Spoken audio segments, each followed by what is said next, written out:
Cabbage ఉలవల అన్నం. చాలా డిఫరెంట్ గా ఉంది. అంటే ఉలవలు మనం చాలా ట్రెడిషనల్ ఇంగ్రీడియంట్ గా ఫీల్ అవుతూ ఉంటాము, చాలా మినిమల్ రెసిపీసే ప్రిఫర్ చేస్తూ ఉంటాం. కానీ క్యాబేజ్ తో అంటే వినగానే చెప్పాలంటే బాగుంటుందా అనే అనిపిస్తుంది. ఎందుకంటే ఉలవలు కూడా బ్రాండ్ గా అలా ఉంటాయి కదా. మరి టేస్ట్లు ఎలా ఉంటాయో చూద్దాం. స్టార్ట్ చేద్దామా? తీసుకొస్తాండి. ఓకే, సో ఇది మన colourful ingredients actually. Colourful cabbage basic అవును, రెగ్యులర్ క్యాబేజ్ కాకుండా పర్పుల్ క్యాబేజ్. ఇంట్రెస్టింగ్ గా అనిపించాలంటే ఇలాంటి చేంజెస్ ఉండాల్సింది కదా. అండ్ బ్రౌన్ రైస్ వాడుతున్నాం మనం దీంట్లో. బట్ ఒకవేళ పర్పుల్ క్యాబేజ్ దొరకకపోయినా ఆర్ ఎఫర్ట్ చేయలేకపోయినా మామూలు క్యాబేజ్ తో అయినా మనం హ్యాపీగా ప్రిపేర్ చేసుకోవచ్చు.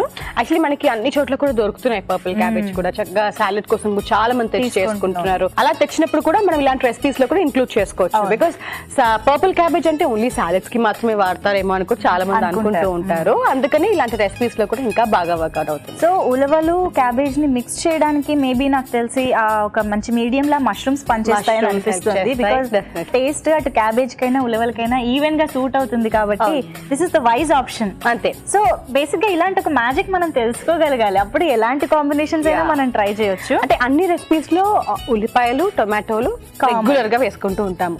కొన్ని వెజిటబుల్ కాంబినేషన్స్ ఇట్లా కనుక మనం ఉలవలతో ఈవెన్ శనగలు లాంటివి వేసినా కూడా మనం ప్లాన్ చేసుకున్నామంటే టేస్ట్ వైస్ చాలా బాగుంటుంది. సో ఉలవలు మనం ఆల్రెడీ ఉడికించేసుకున్నాము, చక్కగా ఉన్నాయి. అండ్ అన్ని కూడా బేసిక్ ఫ్లేవర్సే. ఒక్క ఈ కొబ్బరి పాలు మాత్రం ఇంకొంచెం ఎక్స్ట్రా యాడెడ్ టేస్ట్ కి మనం బాగా వాడుతున్నాం. అంటే మనం మష్రూమ్ ఇంకా పర్పుల్ క్యాబేజ్ ఈ రెండు కూడా మనం కొంచెం ఏంటంటే మనం రెగ్యులర్ గా వాడేది కాదు, కొంచెం మనకి ఎగ్జాటిక్ అనే చెప్పుకోవాలి. వాటికి సూట్ అయ్యేలాగా మనం కొబ్బరి పాలు తెచ్చుకున్నాం. Okay, very interesting. So as usual brown rice కూడా ఉడికించి తెచ్చేసుకున్నాము. ఇంక ఇప్పుడు ప్రొసీజర్ లోకి వెళ్ళిపోదాం. ఫస్ట్ నూనె. సో ఆలివ్ ఆయిల్ వేసుకుంటున్నాము. బట్ నాకు ఎందుకో దీనికి బటర్ కూడా బాగా సూట్ అవుతుంది. సో కొంచెం ఇలా ఎగ్జాటిక్ వెజిటబుల్స్ వేసుకున్నాం, mushroom, olive oil and butter లాంటివన్నీ చక్కగా ఇంట్లో లేదా అది కొంచెం ఇది కొంచెం వేసినా బాగా ఉంటుంది. సో ఆలివ్ ఆయిల్ హీట్ ఎక్కింది. ముందుగా వెల్లుల్లి ముక్కలు, పచ్చిమిరపకాయ ముక్కలు, ఓకే, కొంచెంగా కరివేపాకు వేసేసుకున్నాం. ఓకే, దీంట్లోకి ఉల్లిపాయ ముక్కలు వేసుకుందాం. ఒకవేళ కావాలంటే స్ప్రింగ్ ఆనియన్స్ వాడినా ఉల్లికాడలు వాడినా కూడా మంచి టేస్ట్ అని అనిపిస్తుంది. ఎందుకంటే ఉల్లికాడల ఫ్లేవర్ బాగా సూట్ అవుతుంది. ఈవెన్ మనకంటే కొంచెం ఆ టేస్ట్ వైజ్ ఏదైతే ఉంటుందో ఇలాంటి వెజిటబుల్స్ కాంబినేషన్స్ తీసుకున్నప్పుడు మనం ఇంక్లూడ్ చేసుకోవచ్చు. కొంచెం ఆ ఘాటు అనేది మనకి డిఫరెంట్ గా తెలియడానికి. అండ్ టొమాటో తర్వాత టొమాటోలు. ఓకే, మష్రూమ్స్ వేసుకుందాం ముందుగా.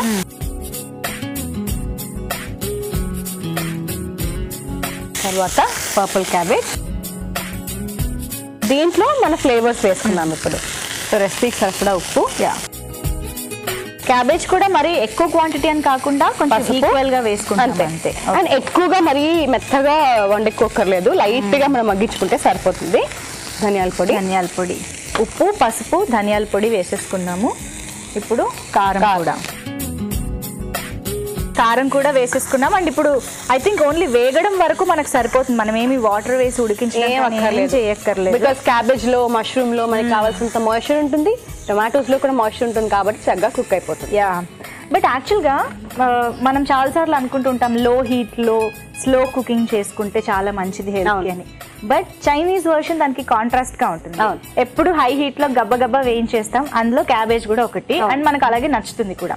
బట్ ఇలా మనం ఓన్లీ సాటే చేసుకోవడం వల్ల ఆ న్యూట్రిషనల్ డిఫరెన్స్ ఎలా ఉంటుందంటావు? మరి ఇప్పుడు మనం హై హీట్ లో ఇప్పుడు చైనీస్ వాళ్ళు చేసుకున్నా కూడా చైనీస్ రెసిపీస్ మనం కూడా చేస్తూ ఉంటాము, ఎక్కువసేపు చేయము అండ్ బాగా బర్న్ అయిపోయేటట్టు చేయము, కదుపుతూ ఉంటాం చాలా ఫ్రీక్వెంట్ గా. కాబట్టి జస్ట్ ఆ హీట్ అనేది ఎక్స్పోజ్ అవుతుంది అండ్ మనకి వెజిటబుల్స్ అంతా కూడా ఫైబర్ కంటెంట్ కూడా బాగా మిగులుతుంది. యాక్చువల్లీ చూసామంటే స్లోగా చేసుకున్నప్పుడు ఏంటి అంటే ఇంకా మంచిది. కాకపోతే ఏంటి అంటే ఇప్పుడు మనం దీంట్లో ఎంతసేపు కుక్ చేస్తాం అనేది ఒక పాయింట్ గుర్తు పెట్టుకోవాలి. చాలా మంది కూడా క్యాబేజ్ మెత్తగా ఉండేలాగా వాళ్ళు ప్రిఫర్ చేస్తారు. అవును, కొంచెం ఇలా పెట్టినా కూడా కుక్ అవ్వలేదు అనే కంప్లైంట్ వచ్చేస్తుంది. ఇది మనం తెలుసుకోవాలన్నమాట. సో అలా క్యాబేజ్ కూడా మనకు కొంచెంగా సాలెడ్ లాగా తీసుకోవచ్చు అండ్ అంతవరకు మనం ఉడికించుకున్నామంటే సరిపోతుంది. బట్ నేను విన్నాను అంటే మరీ బంగాళదుంపలు అలాంటివి కాకపోయినా మోస్ట్ ఆఫ్ ద వెజిటేబుల్స్ మనం మాక్సిమం 6 నిమిషాలకు మించి కుక్ చేయాల్సిన అవసరం ఉండదన్నమాట. అంటే అంతకన్నా కుక్ చేస్తే ఆ న్యూట్రిషనల్ వాల్యూ అనేది తగ్గిపోతూ వస్తుంది. ఈవెన్ బాయిలింగ్ కానీ ప్రెషర్ కుకింగ్ కానీ మన వేస్ కూడా మనం చూసుకోవాలి. దాన్ని బట్టే మనకి వెజిటబుల్ లో ఉన్న న్యూట్రియన్స్ అన్ని కూడా బాగా లభిస్తాయి. కాబట్టి టూ మచ్ కుకింగ్ కూడా ఎప్పుడు ఈవెన్ ఇప్పుడు ఉలవలు కూడా ఇట్స్ నాట్ ప్రెషర్ కుక్ మామూలుగా మనం కుక్ చేసుకోవడం అన్నమాట. వైటమిన్ సి మెయిన్ గా మనకి వెజిటబుల్స్ నుంచి వచ్చేది, రా నుంచి వచ్చేది మనకి ఎక్కువగా వైటమిన్ సి అండ్ ఫైబర్. ఎంత కుక్ చేస్తూ ఉంటే అంత వైటమిన్ సి మనకి తగ్గిపోతూ ఉంటుంది. సో అందుకని మనం చాలా జాగ్రత్తగా చూసుకోవాలి. సో ఇవన్నీ కూడా మీకు టిప్స్ కింద లెక్క రెగ్యులర్ గా మీరు వండుకునేటప్పుడు కూడా పాటిస్తారని ఆశిస్తూ ఇవన్నీ డిస్కస్ చేస్తున్నాము. సో ప్రస్తుతానికి క్యాబేజ్ వేగిపోయింది కాబట్టి మష్రూమ్ కూడా ఇప్పుడు ఉలవలు వేసుకుంటున్నాం, ఉడికించుకున్నవి. ఓకే, అండ్ కొబ్బరి పాలు కూడా వేసుకున్నామంటే ఆ మీడియం లోనే మనకి చక్కగా కుక్ అవుతుంది. కొబ్బరి పాలు కూడా వేసేస్తున్నాను.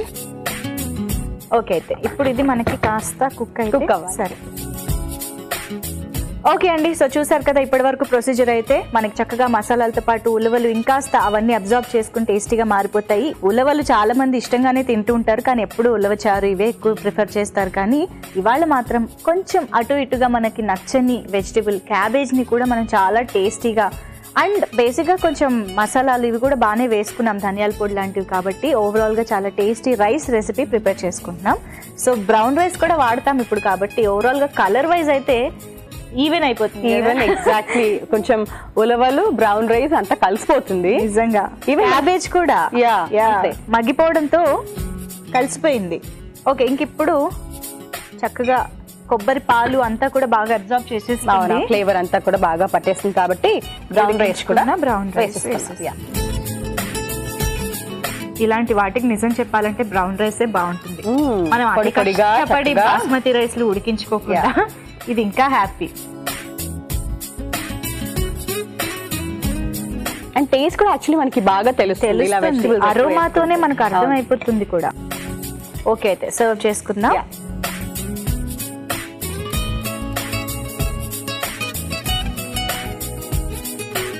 ఎంత పొడి పొడిలాడుతుంది.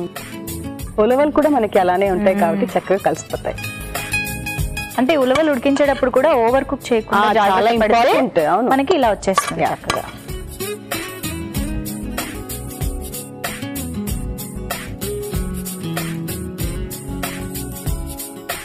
Wow, rice recipe ready. And కొత్తిమీర కూడా గార్నిష్. చూడ్డానికే భలే ఉంది కదండి. సో మీరు కూడా ట్రై చేయాలనుకుంటున్నారుగా, మరి ఇంకెందుకు ఆలస్యం, దీని తయారీ విధానం, కావాల్సిన ఇంగ్రీడియంట్స్ ఇంకొకసారి చూసి నోట్ చేసుకోండి. క్యాబేజ్ ఉలవల అన్నంకి కావాల్సిన పదార్థాలు: బ్రౌన్ రైస్ 1 కప్పు, ఉలవలు 1 cup, purple cabbage 1 cup, mushrooms 1 cup, ఉల్లిపాయ 1, పచ్చిమిరపకాయలు 3, వెల్లుల్లి రెబ్బలు 4, టొమాటో ముక్కలు 1 కప్పు, పసుపు చిటికెడు, కారం తగినంత, ధనియాల పొడి 1 టీ స్పూన్, కరివేపాకు 1 రెమ్మ, ఉప్పు తగినంత, కొబ్బరి పాలు 1/2 కప్పు, కొత్తిమీర కొద్దిగా, నూనె 1 టేబుల్ స్పూన్. క్యాబేజ్ ఉలవల అన్నం తయారు చేసుకునే విధానం: ముందుగా పాన్ లో ఆలివ్ ఆయిల్ వేసుకుని వెల్లుల్లి రెబ్బలు, పచ్చిమిరపకాయలు, కరివేపాకు, ఉల్లిపాయ ముక్కలు, టొమాటో ముక్కలు, మష్రూమ్ ముక్కలు, పర్పుల్ క్యాబేజ్ ముక్కలు వేసి తగినంత ఉప్పు, పసుపు, ధనియాల పొడి, కారం వేసుకుని కాసేపు వేయించుకున్నాక ముందుగా ఉడికించుకున్న ఉలవలు, కొబ్బరి పాలు వేసుకుని కాసేపు మగ్గించుకోవాలి. తర్వాత ముందుగా ఉడికించిన బ్రౌన్ రైస్ వేసి బాగా కలుపుకుని సర్వింగ్ బౌల్ లోకి తీసుకుని పైనుంచి కొత్తిమీరతో గార్నిష్ చేసి సర్వ్ చేసుకుంటే క్యాబేజ్ ఉలవల అన్నం రెడీ.